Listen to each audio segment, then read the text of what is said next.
Soy Sara. Y yo, Julián.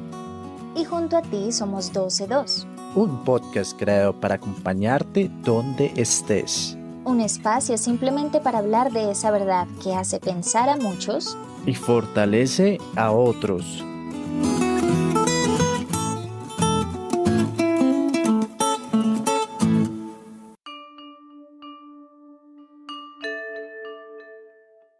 A continuación, escucharemos al pastor Paul Washer, gran predicador, evangelista y abogado en los Estados Unidos y misionero en Perú.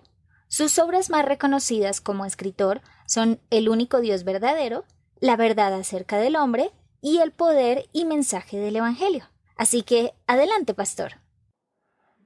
El pecado es una parte de la vida, es una parte de la cultura, es una parte de las bromas. Usamos el pecado para vender cosas en el mercado.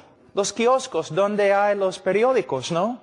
Todo pecado. Amamos el pecado. Entonces, cuando hablamos del pecado, las personas no piensan bíblicamente. Ellos no saben cuán pecaminoso es el pecado. El mundo afuera no tiene ninguna idea cuán horrible es el pecado.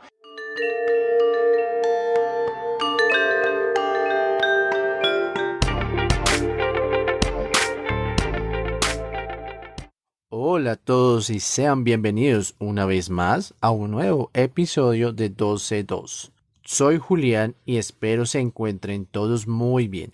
Como ya pudieron escuchar de la voz de Paul Washer, el tema de este episodio es realmente importante y algo controvertido, sensible para muchos, pero antes, como es de costumbre, le dedicamos este día a nuestro Padre.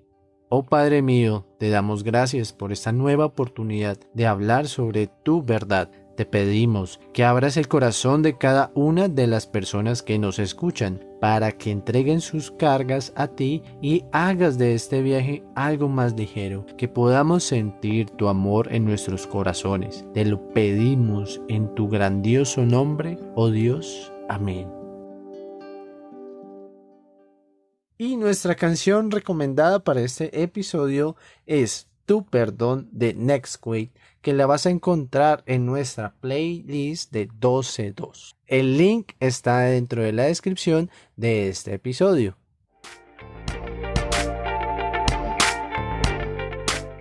Para comenzar, vamos a ponernos en la misma posición. Todos somos pecadores y hace parte de la naturaleza humana, que es oscura y se caracteriza por el orgullo, la rebeldía, desobediencia, maldad y perversidad.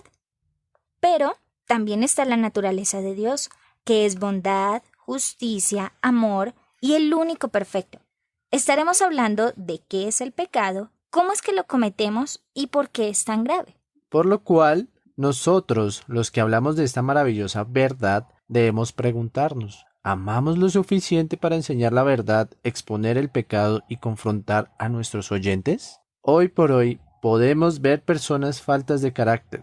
Solo se preocupan por sí mismas y viven en rebelión contra Dios. Digo esto porque fui así durante un tiempo, pero al buscar a Dios con todo mi corazón me di cuenta que tan equivocado estaba y que tan pecador soy.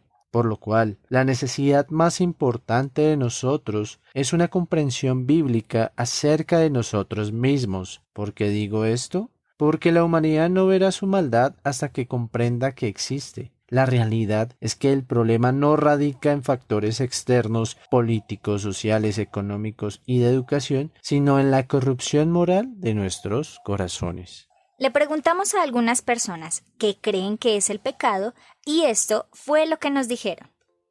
¿Y tú eres? María Alejandra. Bueno, María Alejandra, ¿y para ti qué es el pecado? El pecado para mí es ofender a Dios con nuestras malas acciones, cuando no respetamos las leyes que Dios puso y transgredimos su ley. ¿Y para ti qué es el pecado? El pecado es como cargarle deudas a la conciencia. Es como hacer lo malo y saber que estamos haciendo lo malo. Sin embargo, lo seguimos haciendo a pesar de que digamos, ay, me arrepentí. Pero seguimos cometiendo errores. Son errores que se van cargando en la conciencia. Bueno, Ruth, quería hacerte una pregunta. Para ti, ¿qué es el pecado? El pecado. El pecado para mí es no hacer lo que Dios me ha mandado a hacer, es ofenderlo con mis actos, es dañar a otras personas,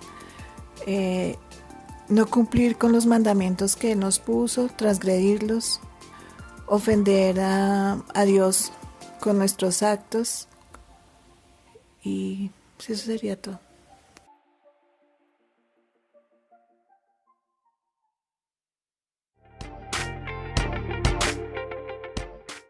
¿Qué opinas, Juli? ¿Qué crees tú que es el pecado?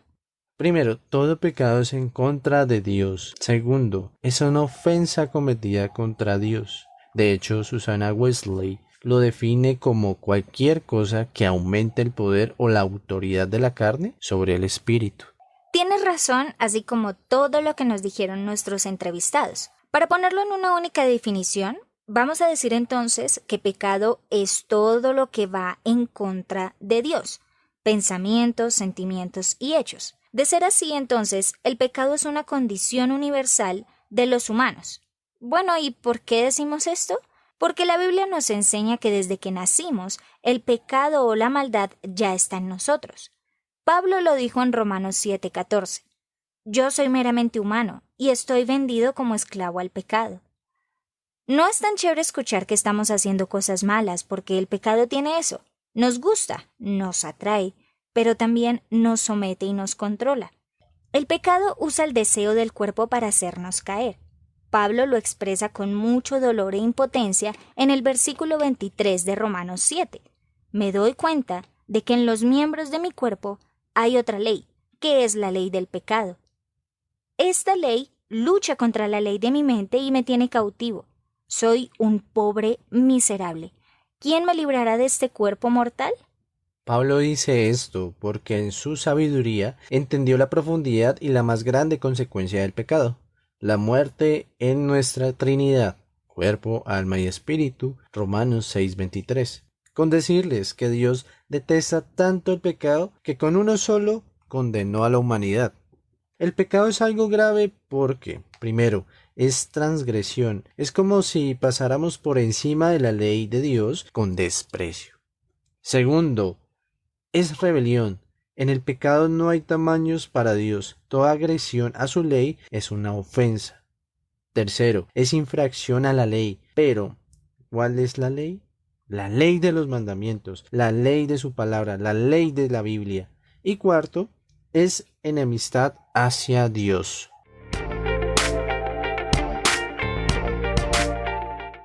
Y es que no es la razón, sino la pasión la que dirige al hombre en su comportamiento. Todos hemos sido, somos y seremos víctimas de la tentación. Pero ¿cómo la enfrentamos? Nadie es inmune a la tentación. A veces sentimos una gran derrota porque la tentación ha asumido gran control de nuestras vidas, como lo dice 1 Corintios 10, del 12 al 14. Y si aprendemos a enfrentar y a resistir, no sufriremos sus consecuencias por el resto de nuestras vidas. La tentación es una experiencia muy común y es de humanos. Incluso el Señor Jesucristo, en su visita a la tierra hecho hombre, la experimentó, pero Él nunca pecó. Hebreos 4:15. Hay que saber y tener algo claro. La tentación no es mala. Lo malo es ceder. Eso es lo que llamamos pecado. Permitir que el mal entre a nuestras vidas. Mientras más andamos con Dios, las tentaciones serán más sutiles y a la vez más intensas. 1 Corintios 10:13. Dios las conoce y sabe de qué somos capaces. Él sabe hasta qué punto podemos resistir. Le pasó a un hombre llamado José, quien es un valiente y muy fuerte hombre de Dios, que enfrentó la tentación y pudo escapar de ella. Y vamos a irnos precisamente a Génesis 39, del 6 al 13. José era un joven muy apuesto y bien fornido, y la esposa de Potifar pronto comenzó a mirarlo con deseos sexuales. José, ven y acuéstate conmigo. Mi amo confía en mí y me puso a cargo de todo lo que hay en su casa. Nadie aquí tiene más autoridad que yo. Él no me ha negado nada, con excepción a usted, porque es su esposa. ¿Cómo podría yo cometer semejante maldad? Sería un gran pecado contra Dios. Día tras día, ella seguía presionando a José, pero él se negaba a acostarse con ella y la evitaba tanto como podía. Cierto día, sin embargo, José entró a su trabajo y no había nadie más allí. Ella llegó, lo agarró del manto y le ordenó: «Vamos, acuéstate conmigo». José se zafó de un tirón, pero dejó su manto en manos de ella al salir corriendo de la casa.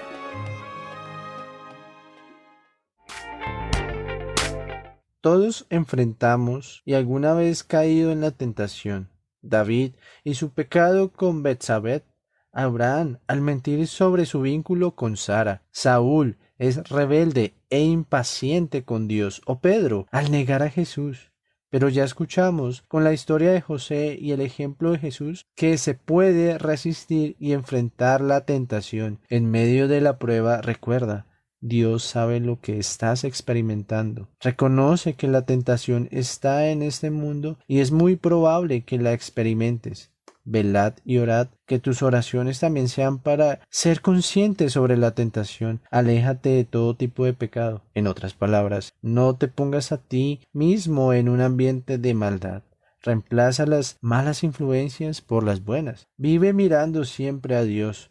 Alejarnos de la tentación no es encerrarnos en un cuadro y alejarnos del mundo. Cuando edificamos al hombre interior, podremos vencer cualquier presión exterior. Juli, dime algo. ¿Tú te arrepientes de algo en la vida? Claro, Sara, yo creo que al igual que muchas personas cometemos errores y siempre va a haber tal vez un remordimiento. Primero, sí, hay que diferenciar entre remordimiento y arrepentimiento. Remordimiento es cuando recuerdas ese mal momento, pero no miras o realmente no sientes una tristeza en tu corazón. Simplemente como, la embarré, qué mal, y ya. Pero al momento de pensar en un arrepentimiento, te arrodillas a Dios y le pides perdón con toda sinceridad sobre lo que hiciste y con todas tus fuerzas no lo vuelves a hacer, no vuelves a cometer esa falta que sabes muy bien y eres consciente que lo puedes ofender. Creo que muchos de nosotros nos hemos preguntado qué cosas cambiaríamos si pudiéramos vivir otra vez o devolver al pasado.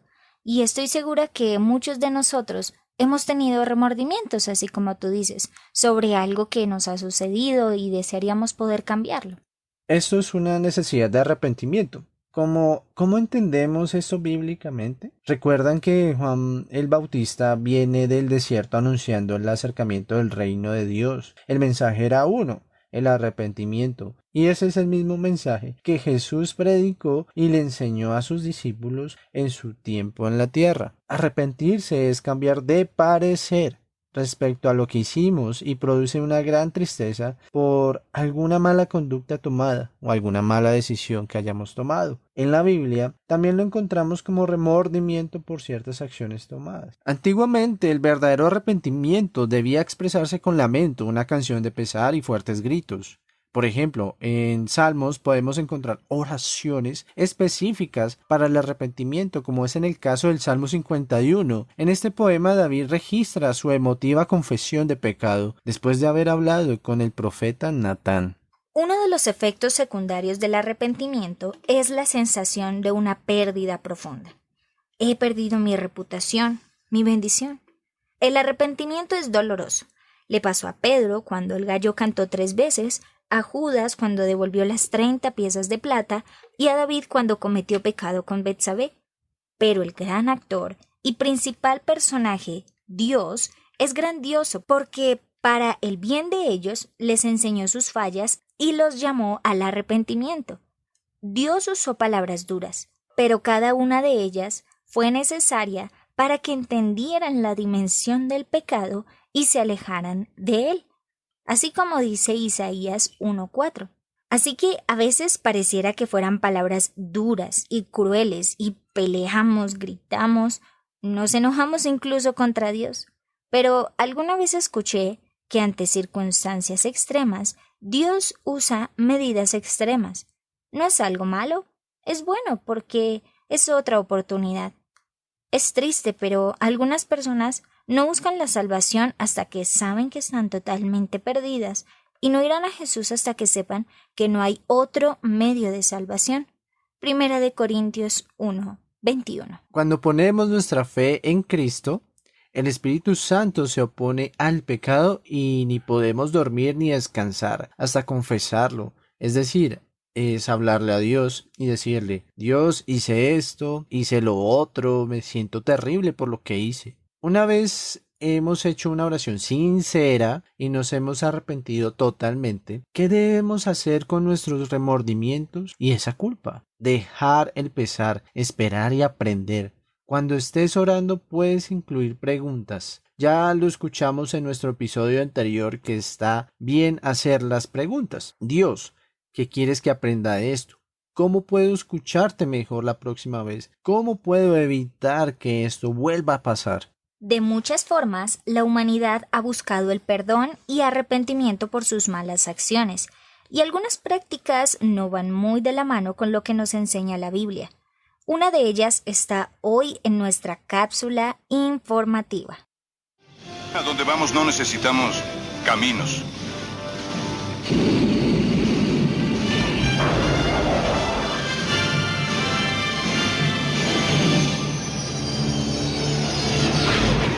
La cápsula de hoy nos lleva a una creencia aceptada y realizada por algunos feligreses del catolicismo. La autoflagelación es una práctica que consiste en golpearse e infligirse daño corporal. Al golpearse, como el Señor Jesucristo fue golpeado, sus practicantes creen que sus pecados serán perdonados, derramando su propia sangre. La práctica se hizo más fuerte en el siglo XVI, especialmente en los monasterios.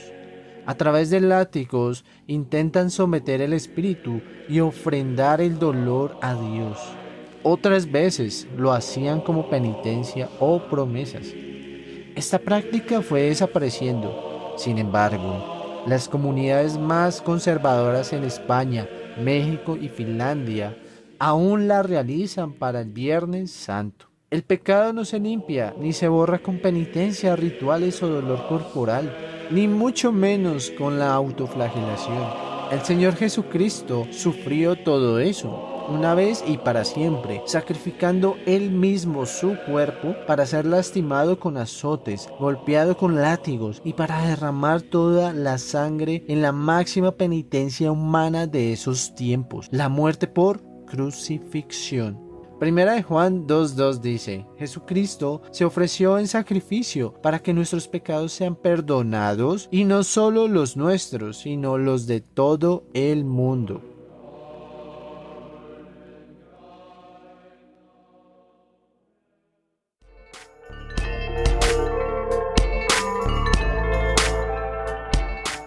Y es que la autoflagelación es una práctica severa contra el cuerpo. La misma Biblia nos enseña a no hacerlo. Dios ya compró nuestra libertad, salvación y perdón de nuestros pecados por un precio. Así que con nuestro cuerpo debemos honrar a Dios. Lo dice 1 de Corintios 6:20. Cuando Cristo murió, todos recibimos la oportunidad de ser restaurados o perdonados. Y hay 5 etapas del pecado. La primera es la convicción, la segunda la confrontación, tercero confesión, cuarto limpiamiento y quinto consecuencias. Sin embargo, hay que tener en cuenta que Dios nos perdona del pecado y nos limpia, pero las consecuencias siguen.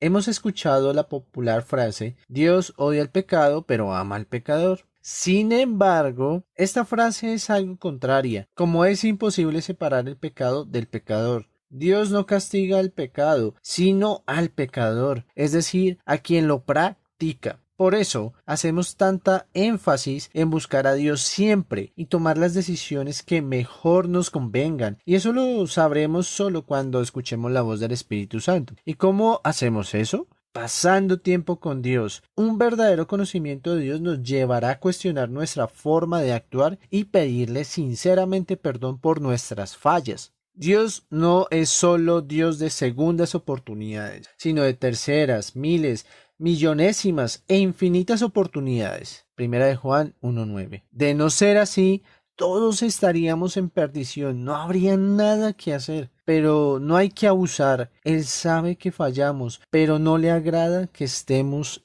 en pecado.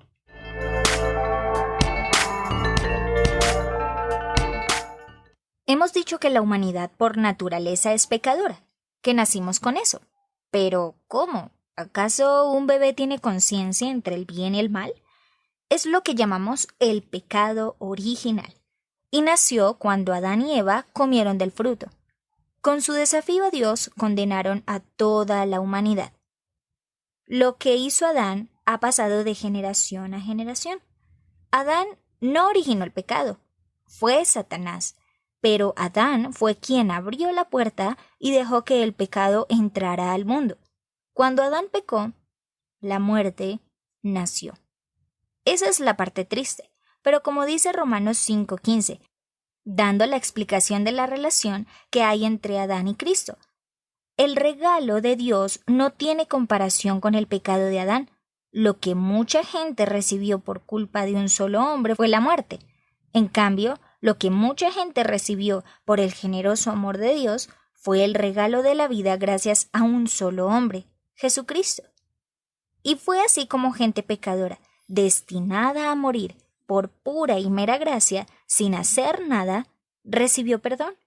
Si Adán abrió la puerta del pecado, Cristo abrió la puerta de la redención y salvación. Cuando recibimos al Señor Jesucristo, recibimos más de Cristo que de Adán, porque el reino de la vida de Cristo es más que el reinado de la muerte de Adán. Y llegamos entonces al centro del Evangelio cristiano, y es la muerte de Cristo. Cristo murió por el pecado. Antiguamente los israelitas para ser perdonados debían sacrificar animales y alimentos, dependiendo del pecado que habían cometido. Pero la muerte de Jesucristo fue más que todos los sacrificios de todos los tiempos, elevando al infinito, multiplicado por toda la gente del mundo. En un solo acto de justicia, Él se sacrificó por todos los pecados de la humanidad, en todos los tiempos. Ahora es responsabilidad nuestra sacrificar nuestros cuerpos y nuestras mentes pecadoras y buscar y hacer el bien, así como Dios nos lo escribió en la Biblia. Primera de Juan 3:5-6. Dice: ustedes saben que Jesucristo se manifestó para quitar nuestros pecados y Él no tiene pecado. Todo el que permanece en Él no practica el pecado. Todo el que practica el pecado no lo ha visto ni lo ha conocido.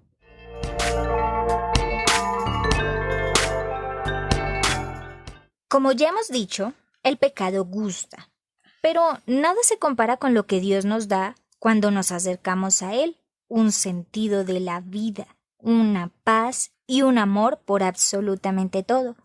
Cuando un cristiano cae y ofende a Dios, nos desconectamos de la luz, es decir, por miedo a ser confrontados, nos alejamos de Dios.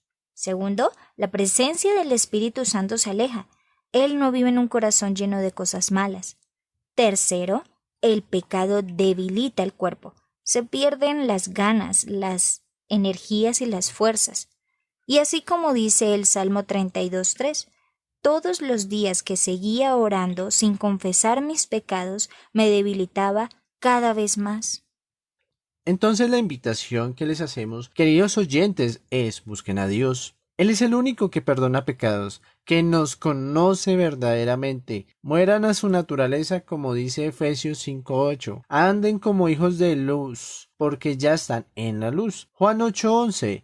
Fue la inspiración del título de este episodio porque es lo que Jesús nos pide que hagamos.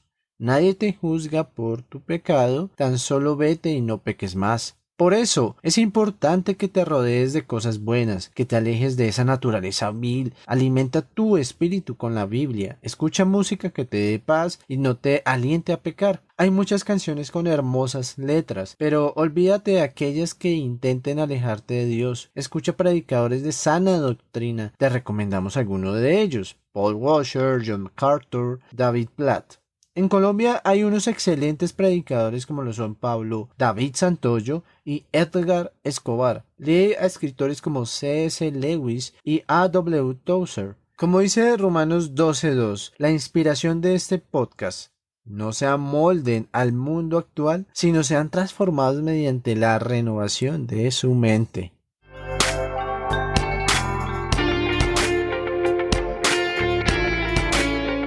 Bien, hemos aprendido un montón acerca del pecado y en realidad no se trata de juzgar, se trata de un cambio de pensamiento y de estilo de vida. Ya aprendimos que el pecado es un insulto a Dios, que nos aleja de Él, que hay un sentimiento de culpa que nos lleva a arrepentirnos y recibimos por gracia el perdón de Dios una y muchas veces. También aprendimos algo sobre la tentación, que no es mala, que es algo que está. Pero si no podemos contra el exterior, será el interior quien supere la tentación. Todo eso lo logramos cuando por convicción creemos en el sacrificio de Cristo y así el Espíritu Santo toma el volante y el control. Mateo 12:21. El hablar de salvación sin ver el pecado con la verdadera dimensión es como sanar una herida superficial, sin darnos cuenta de que hay una infección que terminará por contaminar todo el cuerpo. La verdad puede ser ofensa, pero es verdad. Y lo que fue pecado en Adán y Eva sigue siendo pecado hoy. El pecado no se ha ido, sigue ahí en el mundo, pero Dios es grande y con su paciencia nos dio salvación. Mientras más andamos con Dios, más nos damos cuenta de las cosas en las que hay que guardar nuestro corazón. Pero, ¿por qué entonces seguimos pecando? Satanás es esa voz que nos grita desde el otro lado para persuadirnos a caer. Y entre más estés del lado de la gracia, más fuertes son los gritos del lado de la oscuridad. Pero ya que lo sabemos, y como dice Pablo en Romanos 6:12, no permitamos que el pecado reine en nuestros cuerpos, ni obedezcamos a sus malos deseos. No entreguemos nuestro cuerpo al pecado como instrumento para hacer lo malo. Al contrario, entreguémoselo a Dios como personas que han muerto y han vuelto a vivir, y entreguémosle nuestros cuerpos como instrumento para hacer lo que es justo ante Él. Así, el pecado ya no tendrá poder sobre nosotros, pues no estamos sujetos a la ley, sino a la bondad de Dios. Y este es el gran momento donde vamos a decirle a Dios que lo necesitamos. Así que cierra tus ojos por un instante y piensa en eso que está dañando tu cuerpo, tu mente, tu corazón, que aunque te produce cierto placer y gusto, tú sabes que está mal. Dios, Padre, Señor, aprendí muchas cosas con este episodio y creo que hay algo que quieres decirme. Ahora entiendo que esto del pecado está aquí en el mundo, pero eso no justifica lo que hice o lo que estoy haciendo. No puedo solo, no puedo sola, porque es un sentimiento y una condición que no logro controlar. Ahora sé que está mal y no quiero eso para mi vida. No quiero vivir con culpa y con las consecuencias del pecado todos los días. Eso no me hace feliz, eso no me hace bien. Quiero un cambio, quiero una nueva vida, quiero volver a empezar. Señor Jesucristo, tú hiciste algo por este mundo y yo necesito de ese algo. Necesito de tu salvación. La vida que estoy llevando necesita un nuevo rumbo y quiero que tú tomes el control. Ahora invita a Cristo a tu vida con tus propias palabras. Cuéntale cómo te estás sintiendo, lo que ha pasado en tu vida y háblale. Eso es orar. Hola, recuerda, estamos en todas las redes sociales como @12.2podcast en Instagram, YouTube, Twitter, Facebook, Spotify, Anchor, y allí vas a poder encontrar todo el contenido para que puedas compartirlo y que más personas conozcan sobre Dios y su palabra. Hasta el próximo episodio.